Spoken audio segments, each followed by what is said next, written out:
Bonjour tout le monde. Alors dans cette vidéo, on va parler des types de réactions chimiques dans le cadre du cours de chimie alimentaire dans l'unité d'apprentissage 1. Alors commençons tout d'abord par voir les différents types de réactions chimiques que l'on retrouve. Donc, premier type de réaction chimique qu'on retrouve, c'est les réactions de synthèse. Donc, une réaction de synthèse est caractérisée par l'association de deux ou plusieurs petites molécules pour former de plus grosses molécules. Alors, si je décris ce type de réaction-là de façon un petit peu plus visuelle, alors si j'ai une molécule A plus une molécule B, ça me donnerait une molécule AB.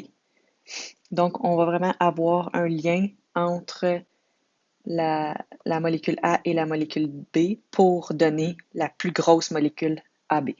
Donc, ça, c'est ce qu'on appelle une réaction de synthèse. Il y a aussi un sous-type de réaction de synthèse. Le premier type, c'est une réaction de synthèse qui est caractérisée par l'association de deux ou de plusieurs petites molécules pour former une plus grosse molécule. Donc, si j'écris un exemple de réaction chimique afin de mieux illustrer ce qu'on veut dire par là, c'est comme si j'avais une petite molécule nommée A avec une petite molécule B, que je les fais réagir ensemble, puis ceci va me donner une plus grosse molécule AB.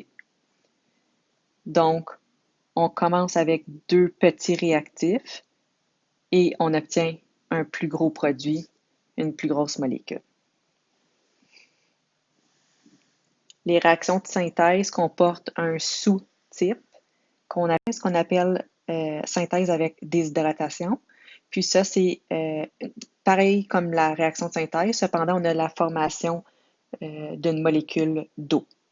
Donc, si je vous écris un exemple de réaction chimique, donc si j'aurais deux molécules de dihydrogène avec du dioxygène, ça me donne deux molécules d'eau.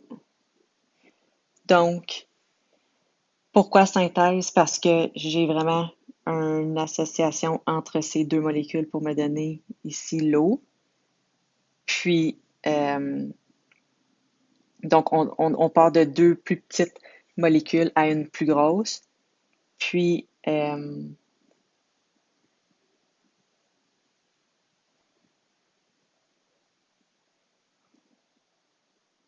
réaction de synthèse avec déshydratation.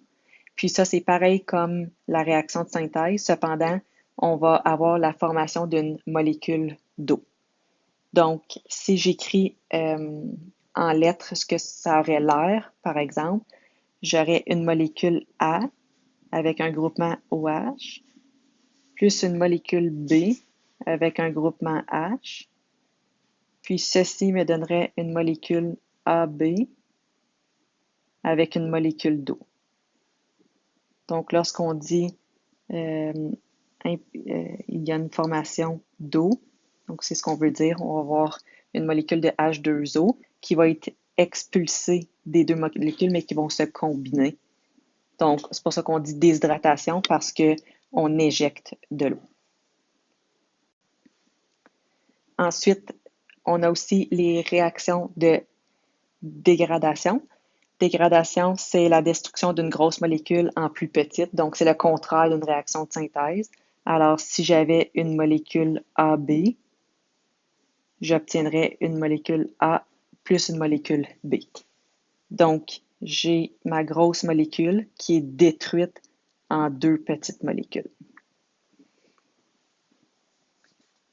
Dans la réaction de dégradation, on a aussi un sous-type d'action qu'on appelle dégradation avec hydrolyse.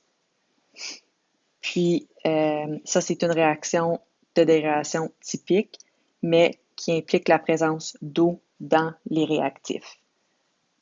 Donc, ce que j'aurais une molécule AB plus de l'eau. Puis ça, ça va me donner un A qui est combiné à un H avec un B combiné à un OH. Donc, ma molécule d'eau se retrouve ici. Donc, chacun des groupements porte une partie de la molécule d'eau. Puis, j'ai mon A et mon B qui ont été divisés parce que c'est une dégradation.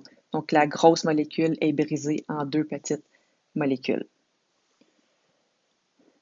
Le meilleur exemple d'une réaction de dégradation avec hydrolyse, c'est la dégradation, c'est ceux qui ont des intolérances au... je vais vous montrer ce que c'est la réaction de la dégradation du lactose, puis pourquoi il y en a qui sont intolérants à cette réaction, au lactose, donc à cette molécule-là.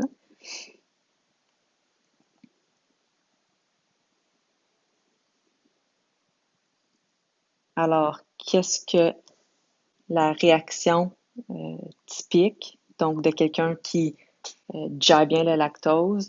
Donc, c'est qu'on aurait la molécule de lactose plus de l'eau.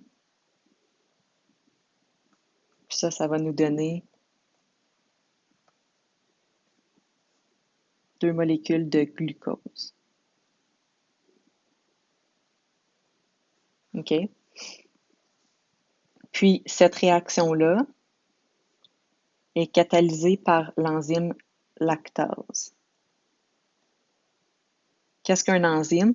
Un enzyme, c'est juste que c'est une certaine structure qui va favoriser une réaction, qui va accélérer une réaction.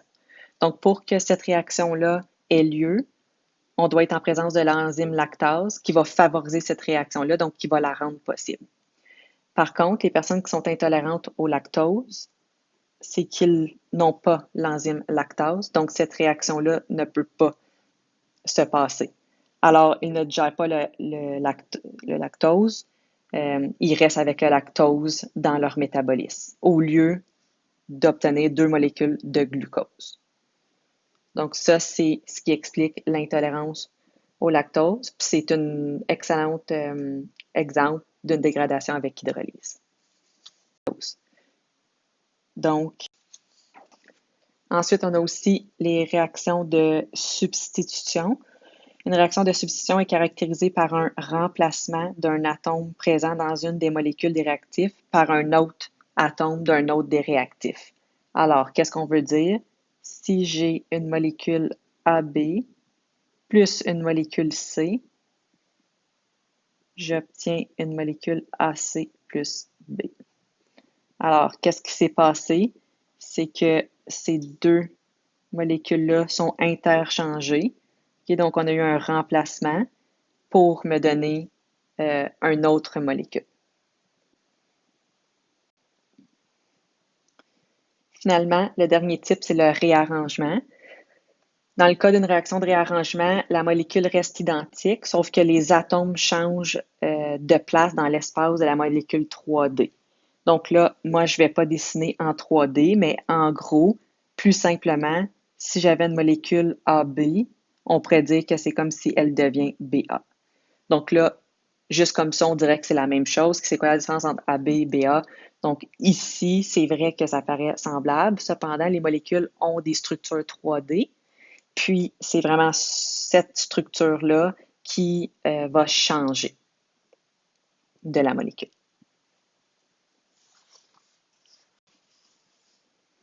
Donc, ça, c'est un petit résumé des types de réactions qu'on a.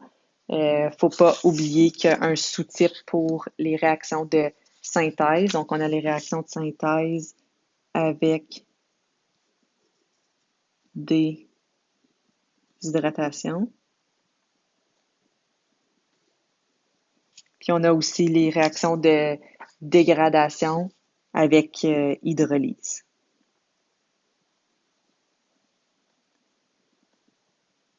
Alors, en tout, on a 6 types de réactions possibles.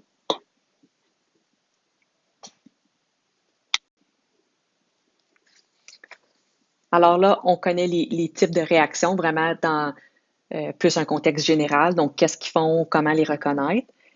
Par contre, ces réactions-là sont directement liées aux réactions chimiques qu'on retrouve dans le corps humain. C'est pour ça qu'on en parle dans le cadre du cours de chimie alimentaire. Donc, OK. Donc, souvent, on va parler du métabolisme. Quand on parle des réactions chimiques dans le corps humain, on va souvent appeler ça le métabolisme. Qu'est-ce que le métabolisme? Mais c'est un concept qui englobe deux choses. On a le catabolisme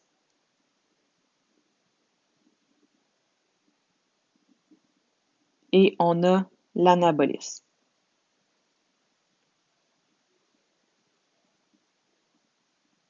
Et le métabolisme, c'est les deux ensemble. Donc, le métabolisme comprend le catabolisme et l'anabolisme. Quelle est la différence entre les deux? Le catabolisme comprend les réactions de dégradation. Donc, comme qu'on a vu tantôt, réaction de dégradation, on a une molécule AB qui devient une molécule A plus une molécule B. Donc, on a une grande molécule qui devient deux petites molécules.